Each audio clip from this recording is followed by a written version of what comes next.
मंगलाचरण करेंगे।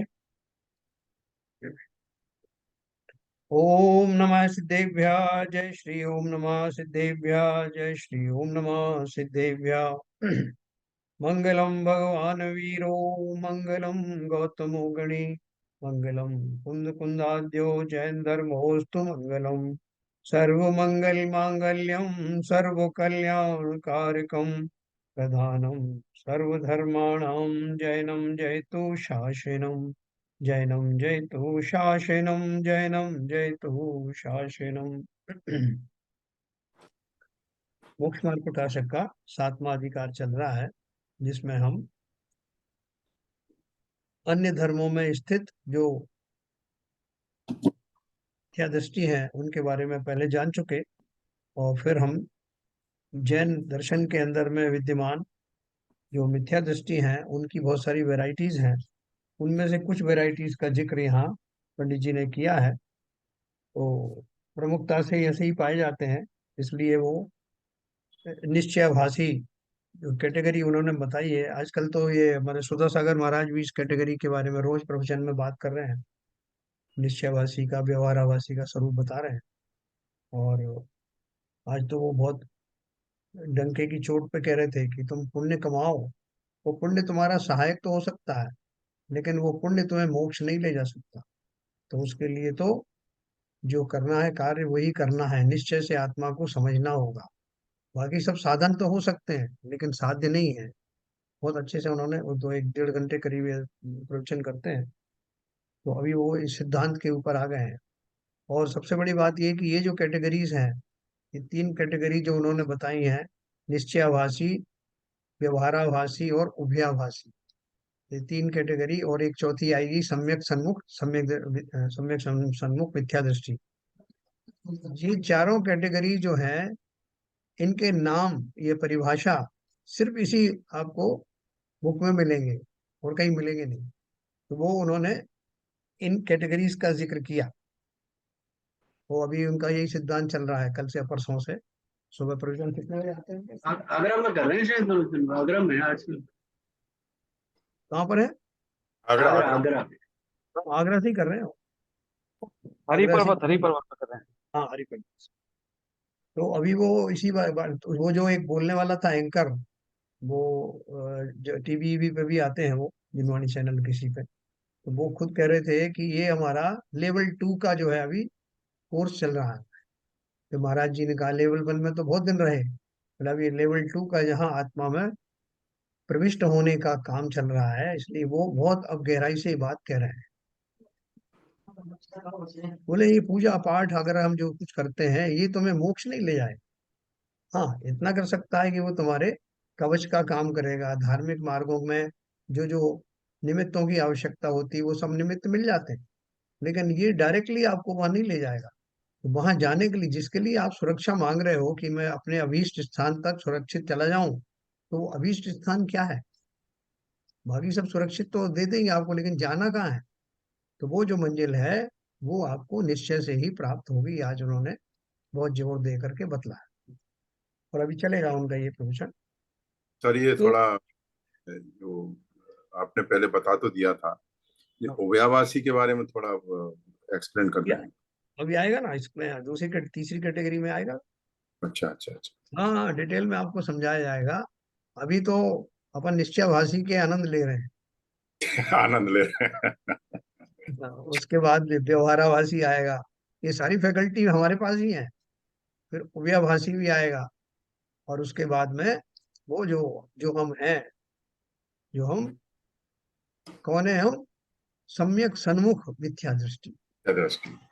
है, क्योंकि मिथ्या दृष्टि ही सम्यक दृष्टि बनते हैं। वो सम्यक तो आप वो दृष्टि तो आपने बहुत क्लियर समझा दिया था।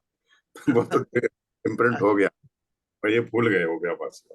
ये चारों आएगा। ये बहुत मजेदार बातें आने वाली हैं। लेकिन आप देखो कि हमारे मन की जो बारीकियां हैं, कई बार हमें ताज्जुब होता है कि इन आचार्यों को कैसे मालूम पड़ गया कि हमारे अंदर में ये चल रहा है। तो बोलते हैं कि वो भी तो हम में से होके गुजरे हैं ना। तो उसी स्थिति से गुजरे हैं सर। गुजरे हैं, वो सब जानते हैं कि हमारे अंदर क्या क्या दूषण भरे पड़े हैं। अगर एकांत में देखूं तो मेरे अंदर ऐसे ऐसे खोटे भाव पड़े हैं वो सब का उभर के आते हैं। बोले साहब जब मैं जॉब देने बैठता हूँ ना, पता नहीं कहाँ कहाँ के भाव आ जाते हैं। कई बार तो मन ऐसा करता है कि रोना आ जाता है, भाव जाते नहीं। क्यों क्यों आ गए अचानक से, कहीं और से आए क्या? वो भरे तो मेरे ही अंदर थे, लेकिन जिस प्रकार से कपड़े में साबुन लगाने पर वो जो मैल है वो ऊपर आ जाता है, मैल तो पहले से ही था ना, और उसका केमिकल जो है, उसका जो रिएक्शन हुआ तो ऊपर बाहर आ गया। तो कोई कहे देखो साहब ये कपड़े कितना मैल आ गया, ना इसको धोते और ना ये मैल आता। अरे धोना तो जरूरी था ना भाई, और मैल कहीं से बन के थोड़ी आया, वो पहले से ही था। उसी तरह से जब हम जॉब वगैरह देने बैठते हैं तो जब हमारा कंसंट्रेशन होता है, उस समय बाहरी कोलाहल किंचित शांत हो जाता है, तो अंदर की कलुषताएं निकल निकल करके बाहर आती। और जिस तरह वो कपड़ा फिर बार बार आप धोते हो तो फिर मैल आना बंद हो जाता है, फिर जैसा पानी डालो वैसे ही निकलता है। उसी प्रकार के से बार बार इसका अभ्यास करने से अपने ही मैल को आता हुआ देख करके दुखी मत होना। ये तो बहुत अच्छी बात है कि वो बाहर निकल रहा है, और थोड़े दिन में ही वो शुद्ध हो जाएगा।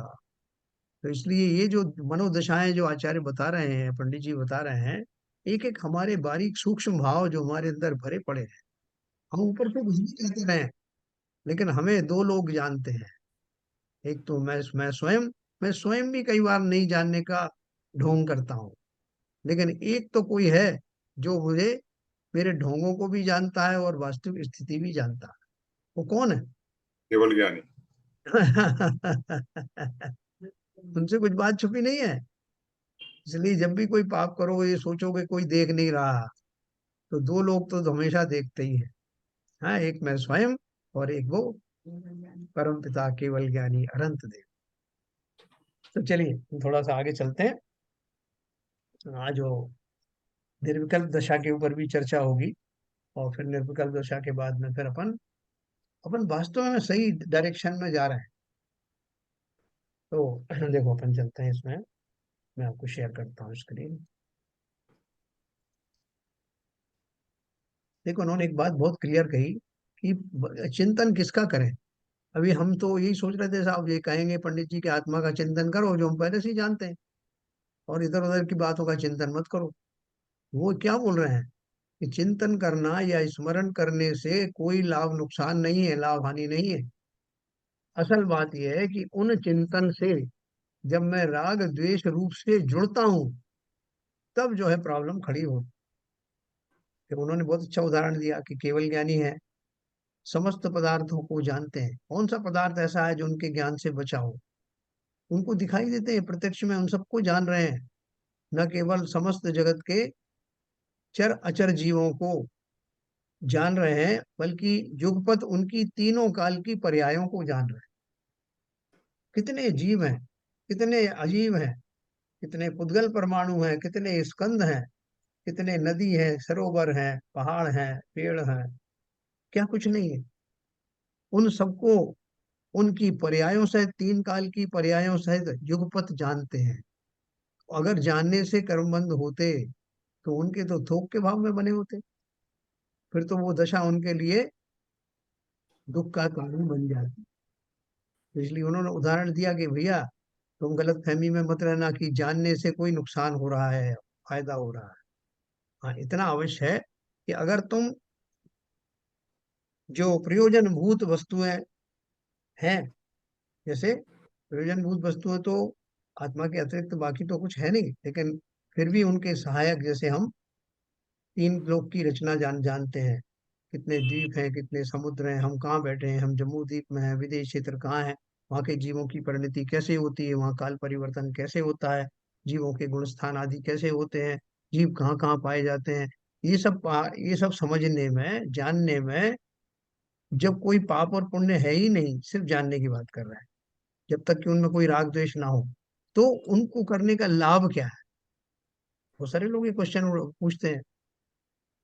उनका लाभ ये है कि वो वस्तुएं काल्पनिक तो है नहीं, वो वास्तव में है। हमारी जिज्ञासा होती है। आज दोपहर को मैं शाम के टाइम में थोड़ा सो रहा था, तो हमारे आशीष भाई का फोन आया। तो आशीष भाई को बहुत सारी जिज्ञासाएं थी।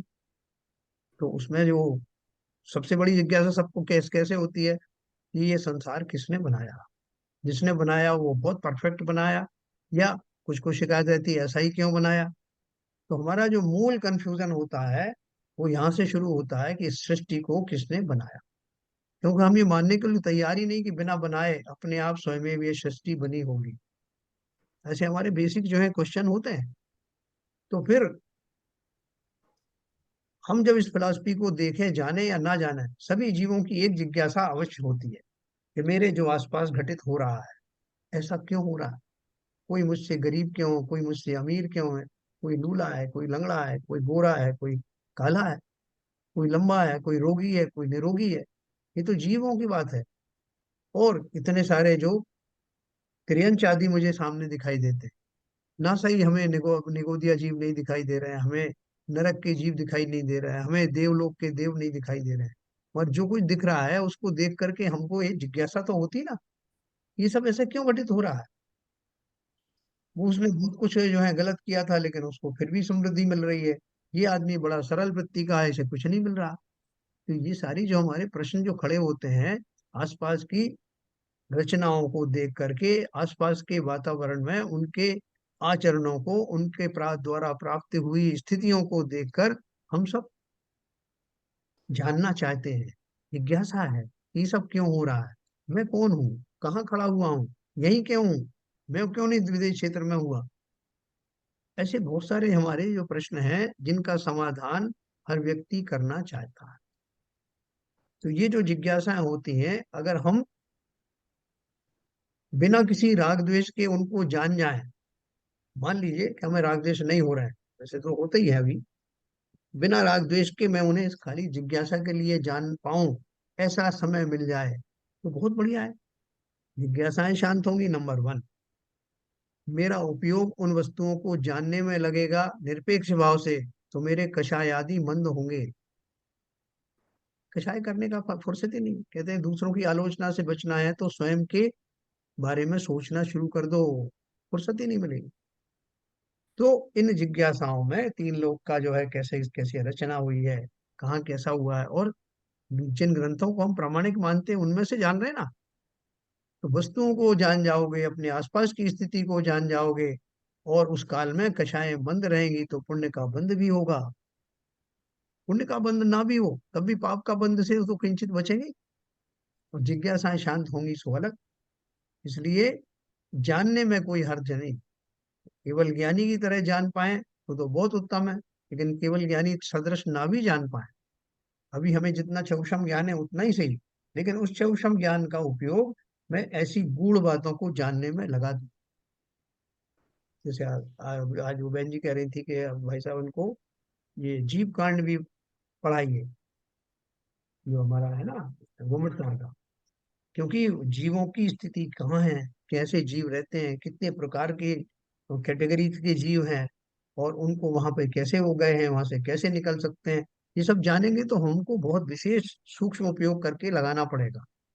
और उस सूक्ष्म उपयोग को लगाने से न केवल हमारी जिज्ञासाएं शांत होंगी बल्कि अपना उपयोग उन दशाओं में लगाने के कारण हमारे कषाय आदि मंद होंगे, जो कालांतर में कर्मों की स्थिति कम हो जाने के कारण किसी दिन जब वो अंतर कोड़ा कोड़ी सागर तक की स्थिति आ जाएगी तो मुझे सम्यक दर्शन होगा। ये सब एक चीज से कनेक्टेड है। तो इसलिए उन्होंने ये कहा कि मात्र वस्तुओं को जानने से केवल निरपेक्ष भाव से जानने से आपको कोई नुकसान नहीं होगा, और फायदा जो होगा वो ये कि जिज्ञासा शांत होंगी और उस काल में कषाय आदि मंद रहेंगे। तो इसलिए उन्होंने बोला कि इसलिए राग आदि घटने से निर्जरा है। क्या बोला था, इसलिए स्वद्रव्य परद्रव्य के चिंतवन से निर्जरा बंद नहीं होते। हाँ, रागादि घटने से निर्जरा है और रागादि होने से बंद है। उसे रागादि के स्वरूप का यथार्थ ज्ञान नहीं है, इसलिए अन्यथा मानता है। जो अभी उन्होंने इस कैटेगरी में बताया जिसको, कि भाई साहब वो है, मैं दूसरी वस्तुओं को, दूसरी वस्तुओं के बारे में सोचूंगा तो फिर मेरा तो जो है वो राग आदि बढ़ जाएंगे। इसलिए हमने तो पर वस्तुओं के बारे में जानना ही छोड़ दिया। तो किसको जानते हो, स्वयं को जानता हूँ, और स्वयं को जानने की टेक्निक आई नहीं। तो ऐसे ही अपने मन से बोल रहा है कि मैं तो अपने को जानता हूँ। तो फिर बोल रहे हैं कि उसका अगला क्वेश्चन आया। अब वह पूछता है, ऐसा है तो निर्विकल्प अनुभव दशा में नए प्रमाण निक्षेपादि के तथा दर्शन ज्ञानादि के भी विकल्पों का निषेध किया है, सो किस प्रकार है? तो वो छोड़ने वाला नहीं है, उनका उनका जो चेला है वो क्या बोल रहा है? वो बोल रहा है आपने अभी बताया था ऊपर कि ये जो मुनिराज हैं, मुनिराज क्या करते हैं? देखो ऊपर दिखा है ना, यहाँ लिखा है उन्होंने, वो शुक्ल ध्यान में भी मुनियों के छहों द्रव्यों के द्रव्य गुण पर्यायों का चिंतवन होने का निरूपण किया है। तो यहाँ उसने वही क्वेश्चन पूछा है कि जब वो उन सब चीजों का नए प्रमाण निक्षेप आदि का चिंतवन करते हैं, और आपने कहीं लिखा है कि वो चिंतवन भी उनको छोड़ देना चाहिए। तो कहीं तो बोल रहे हैं कि वो करते हैं और आप बोल रहे हैं उन्हें छोड़ देना चाहिए। तो ये बात किस प्रकार से कही? एक जगह तो आप कह रहे हैं नए जो शुक्ल ध्यान में जो बैठे हुए मुनिराज हैं, वो नए प्रमाण निक्षेप आदि का चिंतवन करते हैं शुक्ल ध्यान में। और फिर आपने और आगे ऊपर की भूमिका में बताया कि वो चिंतवन करते हुए इस दशा को बढ़ रहे हैं जहां से वो इस तरह का चिंतवन भी उनका समाप्त हो जाए। तो बोल रहा है कि ये तो उसको समझ में नहीं आई, कहीं तो आप उनकी तारीफ कर रहे हैं इस बात के लिए और कहीं उनको ये बोल रहा है कि ये भी छोड़ना। तो उसका उन्होंने आंसर दिया। हाँ, वो ये भी कह रहा है कि आपने बोला कि निर्विकल्प दशा अगर प्राप्त करनी है तो ये सारे विकल्प भी छोड़ने पड़ेंगे। तो जब छोड़ना है तो आप हमसे क्यों कह रहे हो कि उनको धारण करना है, इस तरह के नए प्रमाण आदि का चिंतन करना है? तो उसका उत्तर उन्होंने दिया। अब वह पूछता है कि ऐसा है तो निर्विकल्प अनुभव दशा में नए प्रमाण निक्षेप आदि के तथा दर्शन ज्ञान आदि के भी विकल्पों का निषेध किया है, सो किस प्रकार है? निर्विकल्प दशा किसे कहते हैं? उत्तर दिया है, जो जीव इन्हीं विकल्पों में लगे रहते हैं और अभेद रूप एक आत्मा का अनुभव नहीं करते, उन्हें ऐसा उपदेश दिया है कि यह सर्व विकल्प वस्तु का निश्चय करने में कारण तो है, वस्तु का निश्चय होने पर इनका प्रयोजन कुछ भी नहीं रहता। इसलिए इन विकल्पों को भी छोड़कर अभेद रूप एक आत्मा का अनुभव करना, इनके विचार रूप विकल्पों में ही फंसा रहना योग्य नहीं है। देखो ये बात कैसे हुई? कोई मंदिर नहीं आता था तो उसको पहला उपदेश दिया कि भैया मंदिर आया करो यार, तुम जैन हो, सारा दिन क्या करते रहते हो? मंदिर आया करो, मंदिर आने में बहुत पुण्य होता है। और जब जीव वहां से स्नान करता है, तरह तरह से बताते हैं, स्नान करता है तो उसको पहला इतना पुण्य बंद होने लगता है, फिर वो वहां से चलता है घर से तो इतना पुण्य बंद होता है, फिर मंदिर तक आता है। उसको अपन ये बता करके उसका उत्साह बढ़ाते। अब मंदिर आ गया तो उसको फिर आपने दूसरा उपदेश दिया तो भैया मंदिर तो बहुत दिन से आ रहे हो यार, मंदिर आने से क्या होगा? फिर क्या करूं? फिर पूजा पाठ किया करो यार। यहाँ आ ही रहे हो तो इतना करो कम से कम। ठीक है साहब, वो पूजा पाठ करने लगा। अब थोड़े दिन हुए कि नहीं, आपने फिर टोकना शुरू कर दिया, इसी में लगे रहोगे क्या? तो क्या करें साहब? अरे आगे तो बढ़ो, जिसकी पूजा कर रहे हो उसके बारे में तो जानो वो कौन है, किसे अरहंत कहते हैं, थोड़ा स्वाध्याय किया करो। तो वो स्वाध्याय में लग गया और वो स्वाध्याय करते करते उसको इतना आनंद आया कि अब उसने जो है वो पूजन पाठ जो है कम कर दिया, इसमें ज्यादा रहने लगा। तो अब वो जो दूसरे और लोग उसके साथ में आते थे पहले, उनको ताज्जुब हुआ कि आप इससे कुछ कहते नहीं हो, जिसने पूजन पाठ कम कर दिया, और आपने हमें तो बहुत डांटा था उस टाइम, इसको आप कुछ नहीं कह रहे। तब उनको कहा जाता है कि भैया वो प्रारंभिक भूमिकाओं में था, तब उसको आगे बढ़ने के लिए कहा जाता, लेकिन आगे बढ़ने के बाद में जो पीछे की स्थिति है उसे छोड़ना ही पड़ता है। लेकिन वही छोड़ पाता है जो परिपक्व हो गया है। दूसरी सीढ़ी पर पैर रखने से पहले नीचे की सीढ़ी से पैर हटाना पड़ेगा। तो इसलिए उसी प्रकार से यहाँ वो बोल रहे हैं, मुनि दशा में जीव पहुंचा, संयम आदि का पालन किया, उसके बाद वो निर्विकल्प दशा की ओर बढ़ने लगा। अब तक के जो उसके विकल्प आ रहे थे, नए प्रमाण आदि का चिंतन चल रहा था, बहुत सारी वस्तु व्यवस्था का चित्रण चल रहा था, उनके बारे में उनका चिंतन चल रहा था। तो उनको कहा गया कि ये चिंतन जो छोड़ो, अभी आपको निर्विकल्प दशा को प्राप्त होना है, इसलिए ये सारे विकल्प छोड़ने पड़ेंगे। छोड़ने क्या पड़ेंगे, छूट ही जाएंगे।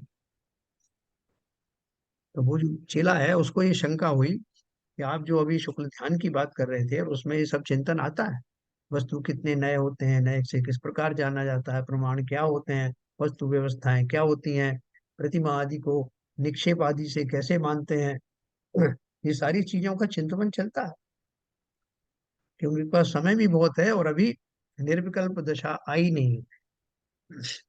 निर्विकल्प दशा कौन सी होती है आगे बताएंगे उसको, बट मोटा मोटा क्या है कि जब पर्टिकुलरली एक ही भाव में उपयोग टिकने लगे, ऐसा शून्य नहीं हो गया, लेकिन अब उसका जो उपयोग है बटा हुआ नहीं है।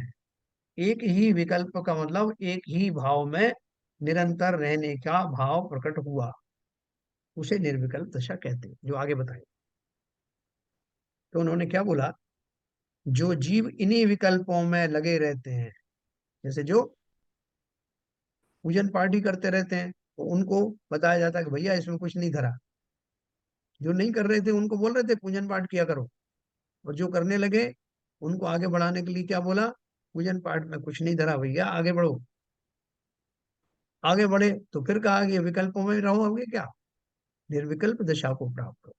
तो ये बोल रहे हैं जो जीव इन्हीं विकल्पों में लगे रहते हैं और अभेद रूप एक आत्मा का अनुभव नहीं करते, उन्हें ऐसा उपदेश दिया कि यह सर्व विकल्प वस्तु का निश्चय करने में कारण है। वस्तु का निश्चय होने पर इनका प्रयोजन कुछ नहीं रहता, इसलिए इन विकल्पों को भी छोड़कर अभेद रूप एक आत्मा का अनुभव करना, इनके विचार रूप विकल्पों में ही फंसा रहना योग्य नहीं है। किसी व्यक्ति को जिसने हाथी नहीं देखा था, तो उसको उसको भेद कर करके समझाया कि हाथी की जो सूंड होती है वो ऐसी होती है, सर्प जैसी होती है, या जो पूंछ होती है वो रस्सी जैसी होती है, या उसके पैर हैं वो खंबे जैसे होते हैं, ऐसे उदाहरण दे दे के बताया। तो वो उसका चिंतन कर रहा है, अपने मन में एक इमेज बना रहा है कि हाथी होता कैसा होगा, फिट करके देख रहा है कि अच्छा सूंड में ये लगा दो आगे, और उसके बाद दांत निकाल दो थोड़े से, थोड़े खंबे जैसे पैर, ऐसी कल्पना करके हाथी का स्वरूप बना रहा था।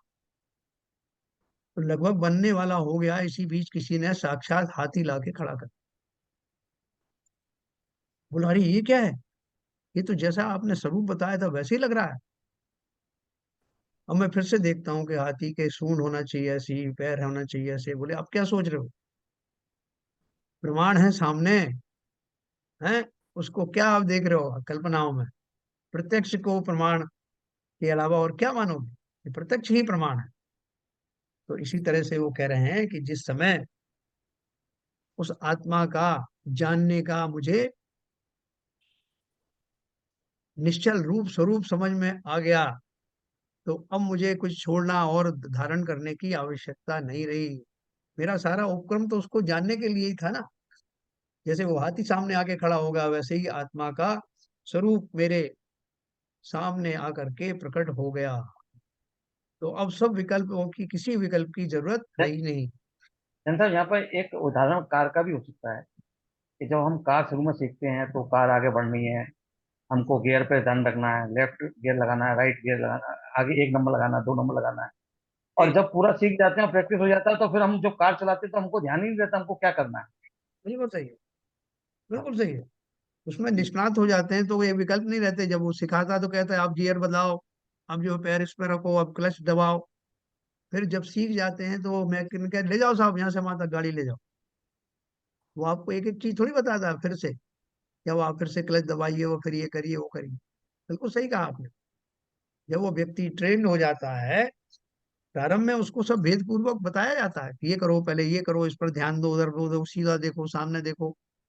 फिर तो वो अपने आप ही करेगा ना ये सब, और उसे पता भी नहीं चलता कि वो कब उसमें दक्ष हो गया। अब तो इतना दक्ष हो गया है कि सोच कुछ रहा है और गाड़ी बराबर चल रही। कोई सामने आ जाए तो उस बाधा को भी हटाता रहता है और उसका चिंतन चलता रहता है। बिल्कुल सही कहा आपने।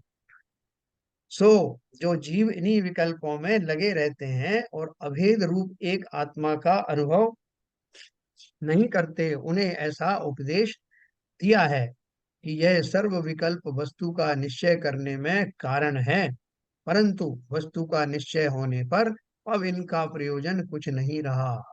इसलिए इन विकल्पों को भी छोड़कर अभेद रूप एक आत्मा का अनुभव करना, इनके विचार रूप विकल्पों में ही फंसा रहना योग्य नहीं है। तो साहब पहले तो आपने बहुत कहा था कि देखो कितनी तरह के जो नए होते हैं उनके बारे में जानो, क्या क्या विकल्प होता है वस्तुओं के, इनके बारे में जानो, प्रमाण क्या क्या है उनको जानो, बहुत सारी बातें आपने बताई थी। कर्म चक्र क्या होता है, सिद्धांत कैसा होता है, सत्ता में पड़े रहने वाले कर्म क्या होते हैं, ये सारी चीजें आपने बताई थी। ये सब चीजें चिंतन किया करो। अब अचानक से सब छुड़ा रहे हो, क्यों छुड़ा रहे हैं? क्योंकि अब आचार्यों को पता चल गया कि अब आप उन सबको जान गए, तो अब उन विकल्पों में क्यों पड़े रहना? उस दशा को इसलिए तो गए थे कि अभी हमें पता नहीं था। तो इसलिए उन्होंने कहा, तथा वस्तु का निश्चय होने के पश्चात ऐसा नहीं है कि सामान्य रूप स्वद्रव्य ही का चिंतवन रहा करे। तथा स्वद्रव्य का तथा परद्रव्य का सामान्य स्वरूप और विशेष रूप जानना होता है, परंतु वीतरागता सहित होता है, उसी का नाम निर्विकल्प दशा है। देखो अभी वो कहाँ से चल के आए?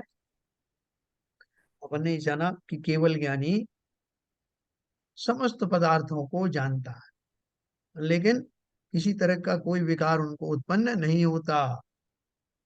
तो इसलिए जैसे अब हमारे यहाँ कोई बच्चा वही ट्रेंड हो बिल्कुल, तो वो ट्रेंड हो, तो उसको पास में बहुत सारी जो है मांस की दुकान भी है, बगल में सब्जियां भी बिक रही, तो उसको कहा कि भैया जा करके ये सब्जी लेके आ जाना। क्यों? उसके माता पिता को पक्का भरोसा है कि ये इधर उधर की चीजें देख करके बहकेगा नहीं, इसका ध्यान अपनी चीजों पर रहेगा, तो बेफिक्र होकर उसे भेज देता है ना। शास्त्रों में आता है कि अगर अपनी जो पत्नी सुशीला हो, भली प्रकार से विश्वास हो जाता है, तो घर वाले उसके कहीं जाने आने में ऐतराज नहीं करते। उसी प्रकार से केवल ज्ञानी का ज्ञान निर्विकल्प ज्ञान है, वीतरागी ज्ञान है, इसलिए समस्त पदार्थों को जानने में कहीं भी मोहित नहीं होगा। इसलिए तो प्रकृति ने उसको केवल ज्ञान से संवारा है। आप और हमको क्यों नहीं दिया कि बंदर के हाथ में उस तरह कौन देगा? तो यहाँ वो बात कर रहे हैं, जो वस्तु अपन सामान्य रूप से जानते हैं वो मोटा मोटा कथन है, जिसे स्थूल कथन कहते हैं। जैसे हम इतना ही जाने कि भगवान है साहब, बहुत गुणों गुणों के धारी हैं साहब, वीतरागी हैं, ऐसा हमने पढ़ा है, वीतरागी हैं, सर्वज्ञ हैं, हितोपदेशी हैं। लेकिन जब मैं उसके विशेष वर्णन में जाऊंगा, तो वीतरागी का जो है अर्थ समझते समझते महीनों निकल जाएंगे, जब मैं उसकी सूक्ष्मता में जाऊंगा। क्यों? क्योंकि मेरी रागों की वैरायटीज बहुत हैं। उन समस्त रागों की वैरायटियों से रहित होकर निर्विकल्प चिंतन करना इतना आसान नहीं। हमको कई बार ऐसा गलतफहमी हो जाती है, भाई साहब आज मैं बैठा इतना आनंद आया, एक लाइट सी दिखाई दी एकदम, कोई बोलेगा मुझे नीली लाइट दिखाई दी, कोई बोले सफेद लाइट दिखाई दी, साहब मजा आ गया, मुझे लगता है यही सम्यक दर्शन था, अभी होके निकला सा 2 मिनट पहले। तो हमको उस चीज के बारे में भरोसा नहीं, हमारे अंदर अभी कितने राग आदि भरे हुए हैं, उनमें से कोई राग आदि किसी विशेष लाइट का हमने पहले से चिंतवन अपने अंदर में डाल रखा था, वो कहीं उभर के आ जाता है। जबकि वास्तविक जो निर्विकल्प दशा है, जब आप शास्त्रों को विशेष रूप से पढ़ेंगे, वस्तु स्वरूप का विस्तार से और विशेष वर्णन पढ़ेंगे, सूक्ष्म वर्णन पढ़ेंगे, जो कि हम अगली बार पढ़ने वाले हैं, तब आपको लगेगा कि हो स्थूल दशा के बाद में जो सूक्ष्म दशाएं हैं वो तो बहुत अद्भुत हैं। तब आपको वो केवल ज्ञान की महिमा भी पता लगेगी। तो ऊपर ऊपर से कह देते हैं मन साहब सबको जानते हैं, वो तीनों लोग को जानते हैं, लेकिन वो ज्ञान कैसे प्रकट हुआ, तीन लोग कैसे उजागर हुए हैं? तो कांच बनता ना फिरोजाबाद में, तो कांच काहे से बनाते हैं? सैंड से बनती है, स्पेशल सैंड होती है। उस रेत को देख के आप सोच सकते हो कि इस रेत में ऐसी खूबी है कि जो दर्पण में कन्वर्ट हो जाए या कांच की चीजों में कन्वर्ट हो जाए। लेकिन विशेष प्रोसेस के द्वारा वो सब संभव होता है। ऐसे ही विशेष प्रोसेस, जो विशेष जानने वाला जो विशेष प्रोसेस हम लोग अपनाएंगे, अवश्य ही एक दिन विशेषज्ञ होकर के उन विशेषज्ञों में शामिल हो जाएगी। तो स्वद्रव्य का तथा परद्रव्य का सामान्य रूप और विशेष रूप जानना होता है, परंतु वीतरागता सहित होता है, उसी का नाम निर्विकल्प दशा है। जैसे बताते हैं, एक समोशरण में जब जीव जाते हैं तो गए तो थे कि इनके जिनेन्द्र देव के दर्शन करने, लेकिन वहां बाहर ही बहुत सारे परकोटे होते हैं। उनमें कहीं नाट्यशालाएं होती हैं, कहीं कुछ खेल तमाशे चल रहे होते हैं, कहीं और रागादिक सामग्रियां होती हैं। रागादि मतलब कहीं धन वैभव, तरह तरह के रत्न पड़े हुए दिखाई देंगे। तो बहुत सारे जीव उसी में उलझ जाते हैं, गंधकुटी तक तो पहुंचे ही नहीं, पहुंचेंगे भी नहीं, उसी में जाकर के वो रम जाते हैं। तो वो बोल रहे हैं कि जब तक हमारा उन उन बाकी चीजों में अटकना भटकना समाप्त नहीं होगा, तब तक मैं वो गंधकुटी रूप से जो विशेष रूप से जानने जा रहा था, वहां तक जा ही नहीं पाऊं। इसलिए अपने को समस्त ऐसे विकल्पों से रहित करके, समस्त उन वस्तुओं से राग द्वेष को हटा करके तब स्व में स्थापित करना। उस स्व को जानने के लिए सामान्य जानना और विशेष जानना आवश्यक है। तो फिर वहां वो पूछता है, हाँ ये लिखा है ना, स्वद्रव्य का तथा परद्रव्य का सामान्य रूप और विशेष रूप जानना होता है, परंतु वीतरागता सहित होता है, उसी का नाम निर्विकल्प दशा। अच्छा, तो जान तो सबको रहा है, लेकिन अभी इसमें एक कंडीशन क्या है? निर्विकल्प रूप से जानना। वहां वह पूछता है कि यहाँ तो बहुत विकल्प हुए, निर्विकल्प संज्ञा कैसे संभव है? हैं? बोल रहे हैं कि आपने बताया इसका चिंतन करो, उसका चिंतन करो, विशेष जानो, पदार्थों के गुणों का विशेष भी जानो, सामान्य जानो। ये कितने सारे विकल्प गिना दिए आपने, और आप बोल रहे हो कि निर्विकल्प दशा हो जाती है ऐसे। देखो प्रश्न कितना बढ़िया उन्होंने पूछा है कि हमारे अंदर हमारी भी जिज्ञासा ऐसी ही है। बोल रहे हैं यहाँ तो बहुत विकल्प हुए, निर्विकल्प संज्ञा कैसे संभव? तो क्या जवाब दिया? निर्विचार होने का नाम निर्विकल्प नहीं है। साहब वो बहुत सारे विचार आ रहे थे, और विचार जो है जब रहित होंगे, विचार खत्म हो जाएंगे, एकदम शून्य होंगे, तभी तो निर्विकल्प होंगे, ऐसा हमारा अब तक मानना था। लेकिन वो क्या कह रहे हैं? निर्विचार होने का नाम निर्विकल्प नहीं है, क्योंकि छद्मस्त के जानना विचार सहित ही है। हम जो कुछ भी जानते हैं तो विचार पूर्वक ही जानते हैं। ये सामने पड़ा हुआ किसी का, देखना साहब ये क्या है, ये लग तो बादाम जैसी रही है, रंग भी वैसा दिख रहा है, शेप भी वैसा ही है, तो ये हम विचार नहीं करेंगे?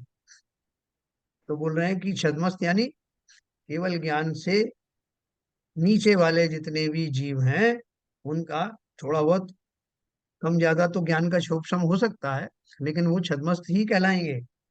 तो केवल ज्ञानी के अतिरिक्त जो जीव हैं, वो जब किसी वस्तु को जानेंगे तो विचार तो उत्पन्न होंगे ही। उसका अभाव मानने से तो ज्ञान का ही अभाव हो जाएगा, और जब ज्ञान का अभाव हो गया तो जड़पना हो गया। सो आत्मा के जड़पना होता नहीं है, इसलिए विचार तो रहता ही है। हाँ, मैंने आपको मैथिली शरण जी की वो बार बार कविता सुनाई ना, कोई पास न रहने पर भी जन मन मौन नहीं रहता, आप की ही सुनता वह, आप ही से कहता। कभी भी किसी का मन बिना विचार के रहता नहीं। अगर कोई नहीं मिले तो स्वयं से स्वयं की बात करता रहता। बहुत सारे लोग जो उसको, वो विचार जो प्रबल हो जाता तो बड़बड़ाने लगते हैं, तो लोग उसको पकड़ लेते हैं, ये कैसा बड़बड़ा रहा है, अंदर में कुछ भी सोचते रहो। हम सब सोचते रहते हैं, तो उन्होंने इसलिए बोला कि विचार शून्य होना निर्विकल्प नहीं है, क्योंकि विचार निर्विकल्प दशा किसको लानी है?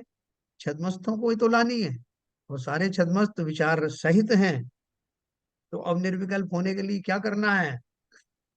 वो बोल रहे हैं, तथा यह कहे कि एक सामान्य का ही विचार रहता है, विशेष का नहीं, तो सामान्य विचार तो बहुत काल रहता नहीं, वह विशेष की अपेक्षा बिना सामान्य का स्वरूप भाषित नहीं होता। देखो ये बहुत कॉम्प्लेक्स चीज है। वो क्या बोल रहे हैं कि जैसे मान लीजिए मैंने सामान्य रूप से आत्मा के बारे में जान लिया, मैं आत्मा हूँ, मैं जीव द्रव्य हूँ, और मैं चेतन रहता हूँ साहब, बस। इससे ज्यादा क्या जानोगे? नहीं, थोड़ा और जान लेंगे साहब कि मैं मनुष्य पर्याय में हूँ। अच्छा चलो ये भी मान लिया। तो इससे हमारा जो अंदर का जो आत्म तत्व है, उसके जो विशेषण हैं वो प्रकट नहीं हुए। मैंने तो ऊपर ऊपर से जान लिया कि ये शरीरधारी है, तो ये मैं आत्मा हूँ, जीव हूँ, मैं चलता फिरता रहता हूँ इसलिए जीव हूँ।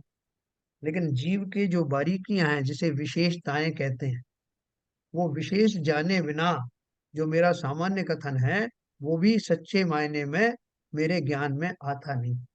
पूरी बात जानो कि मैं जीव द्रव्य हूँ, जीव द्रव्य अर्थात आत्मा हूँ, विकारी अवस्थाओं में उसके कर्मों का उदय रहने से, उसको शरीर नामा कर्म का उदय होने के कारण शरीर आदि मिलते हैं, और वो शरीर उसको तरह तरह के अलग अलग पर्यायों में अलग अलग शरीर होते हैं। जब आप विशेष से फिर सामान्य की ओर जाओगे, पहले तो सामान्य जान लिया, और जब विशेष जाने, और विशेष जानने के बाद में फिर सामान्य की तरफ वापस आया, तो मुझे फिर वैसा मोह नहीं रहेगा।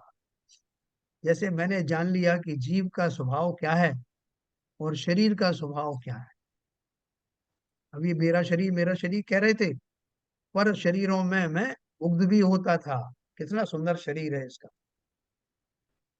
बाद में जब मैं आत्मा की विशेषताएं जानी, शरीर से और उसका कोई कनेक्शन ना होना हुआ पाया, और मुझे रचनाओं का पता लगा कि पुद्गल स्कंधों से निर्मित हुआ ये शरीर जड़ ही है, इसके अंदर में विद्यमान रहने वाले समस्त शुचिकर अशुचिकर समस्त द्रव्य पुद्गल ही से निर्मित हैं, इन स्कंदों में क्या लोभित होना, ये तो आज रचना हुई है, कल बिखर जाने वाली है। उन रचना विशेषों से मुझे मोह इसलिए हुआ कि अनादिकाल से मेरे संस्कार ऐसे ही थे कि उन आकारों के प्रति मेरा आकर्षण रहता था। आकारों में क्या धरा है? ये तो परमाणु किस तरह से जुड़े, किस तरह का स्कंद बना, ये उसी का सारा रूप रंग है। ऐसा जब मुझे विशेष जानने के बाद में विश्वास होगा, तो ये बाहर से देख दिखाई देने वाले शरीरों के प्रति मेरा आकर्षण लगभग समाप्त हो जाएगा। इसलिए वो क्या बोल रहे हैं, जिन जीवों को निर्विकल्प दशा प्राप्त करनी है, वो वस्तुओं का पहले सामान्य स्वरूप, फिर विशेष स्वरूप, और विशेष जानने के बाद फिर से सामान्य स्वरूप जानना। तब हमको लगेगा, हंसी आएगी अपनी अज्ञानता दशा के ऊपर। मैं नाहक ही इन उद्गलों के द्वारा निर्मित पुंजों के ऊपर मैं आकृष्ट हो रहा था। ये तो रचनाएं हैं। जैसे लोग रेत में भी मूर्ति बना देते हैं, रेत की बालू से फिर थोड़ा बिखर जाती, अपनी बना लेते। तो क्या निर्विकल्प दशा आने के लिए मुझे क्या करना है? क्योंकि सामान्य जो मेरा जो विचार है, वो बहुत देर तक नहीं रहता। अब जो सर्वार्थ सिद्धि के जो अहमिंद्र हैं, वो 33 सागर तक धर्म का चिंतन करते हैं, धर्म का चर्चा करते हैं। 33 सागर किसे कहते हैं? दिन रात, और कोई भी टॉपिक रिपीट नहीं होता। तो एक तो आपको ये शास्त्रों का जो अगाधता है वो बताता है, और दूसरा ये बताता है कि वो चिंतन सामान्य तो करते नहीं होंगे। सामान्य तो इतना चिंतन से इतना काल नहीं बिताया जा सकता, विशेष चिंतन होता है सभी द्रव्यों का, विशेष तौर से जीव द्रव्य का। तो इसलिए वो क्या बोल रहे हैं, धीरे धीरे पंडित जी क्या बताना चाहते हैं, निर्विकल्प दशा का कारण, निर्विशेष दशा कैसे आती। तथा यह कहे कि एक सामान्य ही का विचार रहता है, विशेष का नहीं, तो सामान्य का विचार तो बहुत काल रहता नहीं है, वह विशेष की अपेक्षा अपेक्षा बिना सामान्य का स्वरूप भी भाषित नहीं होता। तथा यह कहे कि अपना ही विचार रहता है, पर का नहीं, तो पर में पर बुद्धि हुए बिना अपने में निज बुद्धि कैसे आए। हैं, आजकल अपन वो ऑब्जेक्टिव टाइप क्वेश्चन आते हैं ना, तो उसमें बोलते हैं वो ये जो वो कौन बनेगा करोड़पति आता है, चार विकल्पों में से चूज करना। तो वो कैसे चूज करता है, सब ये हो नहीं सकता, ये इसलिए नहीं हो सकता, ये इसलिए नहीं हो सकता, इसलिए ये हो सकता, पहले रूल आउट करता जाता है। तो यहाँ वो क्या बोल रहे हैं कि अगर मैंने पर को नहीं जाना है, भिंडी लेने गए थे ना जो मैं प्रसिद्ध बताता रहता, तो उन्होंने लक्षण बता दिए कि भिंडी हरे रंग की होती है, नुकीली होती है, ऊपर से डंठल होता है। अब वो लक्षण ध्यान में लेके वहां की सब्जी की दुकान में गया, तो रूल आउट किया, ये लाल जो दिख रहा है टमाटर, ये तो हो ही नहीं सकता। अब बाकी सब रूल आउट कर दिया। अब हरी सब्जियों में जो बचा, उनमें फिर लक्षण देखे, इसमें नोक है क्या, नहीं है, इसमें है क्या, नहीं है। रूल आउट करते करते फिर हम यथेष्ट की तरफ पहुंच गए। तो यहाँ वही कह रहे हैं कि जब तक मैं पर के बारे में नहीं जानूंगा, पर को किस लिए जानना, कि अपने के अपने वाले को जानना है। ये बच्चे की माँ खो गई, और बच्चा ढूंढने निकला माँ को, कितनी स्त्रियों को देखा उसने, देखा या नहीं देखा, बोले देखा तो सही लेकिन नहीं भी देखा, उसको वो माँ जैसा रूप नहीं दिखाई दिया।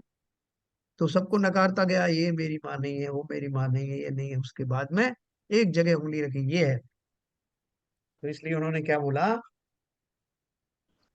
पर में पर बुद्धि हुए बिना अपने में निज बुद्धि कैसे आए।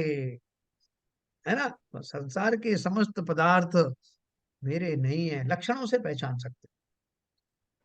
वह वहां वह कहता है, कोई चेला भी मामूली चीज नहीं है, समय सार पढ़ा हुआ चेला है। उसने क्या बोला, समय सार में ऐसा कहा है। का जो शब्द है ये पर बुद्धि है, और मतलब बुद्धि तो मतलब बुद्धि से है, लेकिन पर बुद्धि से कुछ खास मतलब है क्या? नहीं नहीं, पर में पर बुद्धि हुए बिना बोल रहे हैं ना, जो पर बुद्धि में पर बुद्धि, पर में लगती है उसको पर बुद्धि कहते हैं। बुद्धि तो मेरी है, बुद्धि तो स्वयं की ही है। हाँ। बुद्धि तो स्वयं की ही है, लेकिन वो उसको पर बुद्धि किस लिए कह रहे हैं, पर में लगने के कारण उसको पर बुद्धि का उन्होंने वो टाइटल दिया। ठीक है, जो समझ उसको में आप समझने के लिए समझिए, क्वालिफाई किया है उसको, बुद्धि को। क्वालिफाई किया। पर में पर बुद्धि, दूसरे की बुद्धि थोड़ी लगवाई। आपकी बुद्धि, पर बुद्धि। हमारी बुद्धि जब वो पर के आश्रय में जाती है, पर को लक्ष्य करती है, तो उसे पर बुद्धि कहते दूसरे के बारे में सोचना। हैं। हाँ, तो वहां वो कहता है कि समय सार में ऐसा कहा है, क्या कहा है, भाव येद भेद विज्ञान मिदम अच्छिन्न धारया तावद्या तत्पराचित युत्वा ज्ञानम ज्ञाने प्रतिष्ठते। ये समय सार का कलश नंबर 130 है, जिसका अर्थ लिया है, भेद ज्ञान को तब तक निरंतर भाना जब तक पर से छूटकर ज्ञान ज्ञान में स्थित ना हो जाए। भेद ज्ञान को तब तक निरंतर भाना जब तक पर से छूटकर ज्ञान ज्ञान में स्थित ना हो जाए। इसलिए भेद ज्ञान छूटने पर का जानना मिट जाता है, केवल आप ही को आप जानता रहता है। आपको बहुत सारी वस्तुएं दे दी गई और बोले कि आप इसमें से पहचानो कि आपकी कौन सी है, या बहुत सारे पेन रख दिए, उसमें एक आपका पेन भी है फॉर एग्जाम्पल। अब आपको इतने सारा ढेर लगाया कि आपको छांटने बीनने में बहुत टाइम लगा, और आप कब तक छांटते रहोगे, जब तक कि आपका पेन नहीं मिल जाता। और ये आपको पक्का विश्वास दिलाया कि आपका है इसी ढेर में। तो आप जब तक विकल्पों में रहोगे और उसको रूल आउट करते जाओगे, और जैसे ही आपका मिल गया तो सारा उपक्रम समाप्त हो गया, तो मिल गया था मेरी वस्तु, अब क्या ढूंढना। भेद ज्ञान को तब तक निरंतर भाना जब तक पर से छूटकर ज्ञान ज्ञान में स्थित ना हो जाए। कौन के ज्ञान में? मेरा मान- मेरा ही ज्ञान जो उपयोग कहीं और लग रहा था, समस्त अटेंशन वहां से हटकर अब स्व में ही केंद्रित हो गई। तो इसका मतलब थोड़ा ये भी हो सकता है कि ये कोई हमारे पास में ऐसी कोई डेफिनेशन एकदम नहीं है जो किसी को दे दी जाए कि ये डेफिनेशन है साहब। आपको पूरा जानना है और फिर पहचानना है कि असली चीज क्या है। वो इसका मतलब मेरे को ऐसे समझ में आ रहा है। बस। बिल्कुल सही कह रहे हो आप। देखो इसमें समय सार में क्या अपन ने एक ग्रंथ और पढ़ा था, शायद योग सार आदि में लिखा था और द्रव्य संग्रह में भी लिखा कि आचार्यों के पास में ऐसा कोई तरीका तो है नहीं कि आत्मा को हथेली पे रख के दिखा दे कि ये रही आत्मा। अगर ऐसा होता तो ये सब कुछ करने की जरूरत थी नहीं, क्योंकि आत्मा इस तरह से आंखों से दिखाई देता नहीं, अनुभव की बात है। इसलिए अनुभव कैसे हो, तो ये सारी युक्तियों द्वारा ही उसका वेदन होता। आपने सही कहा। ये सब जो रूल आउट और रूल इन है, ये सब किस लिए हो रहा है? क्योंकि ऐसा, मैं ऐसा पदार्थ हूँ, ऐसा तत्व हूँ जो प्रत्यक्ष में दिखाई नहीं देता, अनुभव की वस्तु है। तो उसके लिए ये सब करना पड़ता। तो बस मैं एक लाइन पढ़ूंगा, फिर अपन कल इसके बारे में और पढ़ेंगे। थोड़ा सब्जेक्ट जो है गहराई पे आया है, सूक्ष्मता का विवेचन हो रहा है। लेकिन एक बार अपन इसको समझ गए ना, तो हम बार बार याद करेंगे कि कोई ग्रंथ हमने पढ़ा था। क्योंकि हमेशा के लिए आपका जो क्लैरिटी आ जाएगी जीवन। तो एक लाइन अपनी पढ़ी, उस समय सार का जो श्लोक उसने चेले ने पढ़ा है ना, उसको उसके बाद कह रहे हैं, भेद ज्ञान को तब तक निरंतर भाना जब तक पर से छूटकर ज्ञान ज्ञान में स्थित हो। इसलिए भेद ज्ञान छूटने पर का जानना मिट जाता है, केवल आप ही को आप जानता रहता है। हैं? ये तो उन्होंने इसका श्लोक का अर्थ बताया समय सार। अब वो इसका अर्थ बता करके वो चेला क्या कहना चाहता है और उसको उसका सही अर्थ किस प्रकार से है, ये पंडित जी आपको कल बताने वाले हैं। निर्विकल्प दशा जानना बहुत जरूरी है। बहुत इंटरेस्टिंग चीजें आने वाली हैं, और ऐसी इंटरेस्टिंग आने वाली है कि अब चूंकि हमारा स्थिति वो आ गई है कि अब जो जो हमको जानने में आएगा वो सब अंकित होता चला जाएगा। अब वो रेत की तरह उड़ के नहीं जाएगा, बल्कि अब वो टंकोत्कीर्ण होने वाला है। तो चलिए कल की अपन प्रतीक्षा करेंगे। मैं कुछ कहना चाहता हूँ सर। बिल्कुल बिल्कुल कहिए। क्या है कि हम अपनी ट्रस्ट की मीटिंग इसी ट्रस्ट उसमें जूम लिंक पे करना चाहते हैं, हाँ हाँ हाँ। बजाय फिजिकल मीटिंग के। बरसात हो रही है इस समय भी थोड़ा सा, तो ऐसा विचार बनाए कि आप और बाबूजी हैं यहाँ पे, मैं दिखाई दे रहे हैं मेरे को। जी और भी जो ट्रस्टी हैं, अगर वो कंटिन्यू करें तो बहुत अच्छा है सर। बहुत यहीं बढ़िया पे है, बहुत। ठीक है सर। आप जिनवाणी अपनी स्तुति बात करेंगे। सॉरी। बिल्कुल बिल्कुल, थैंक यू। जिनवाणी स्तुति करेंगे ललित जी।